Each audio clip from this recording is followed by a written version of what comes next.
இவன் சபிக்க வேண்டும் என்று வாயை திறக்கிறான். ஆனால் கர்த்தர் என்ன செய்கிறானா, அவனை வார்த்தையை மாற்றுகிறார். ஆமென், ஹல்லேலூயா. ஏனென்றால் கர்த்தர் ஏற்கனவே என்ன செய்துட்டாரு, அவனை ஆசீர்வதிச்சிட்டார். அவனுக்கு ஒரு வாக்குத்தத்தத்தை கொடுத்தார். வானத்து நட்சத்திரங்களை போல உன்னை பெருக பண்ணுவேன் வாக்குத்தத்தம் கொடுத்துட்டாரு.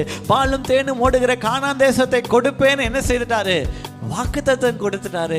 அந்த வாக்குத்தத்தத்தை ஒருவராலும் மாற்ற முடியல. ஆமென், ஹல்லேலூயா. ஒருவேளை இந்த புதிய மாதத்துக்குள்ள வந்திருக்கிற எனக்கு அருமையான சபையை, ஒருவேளை நீங்கள் சில பலவீனத்தின் மத்தியில வந்திருக்கலாம், தேவையின் மத்தியில வந்திருக்கலாம். ஒருவேளை உங்களுடைய வாழ்க்கையில சில காரியங்கள் எதிர்மறையாய் போய்கொண்டிருக்கிறது. நான் நினைத்தபடி அல்ல, ஒருவேளை சில காரியங்கள் நான் நினைத்ததற்கு மாறாக நடந்து கொண்டிருக்கிறது என்று சொல்லி இந்த புதிய மாதத்துல வந்திருக்கலாம். ஆனா கர்த்தர் இந்த மாதம் உங்களுக்கு கொடுக்கிற வார்த்தை அதுதான்.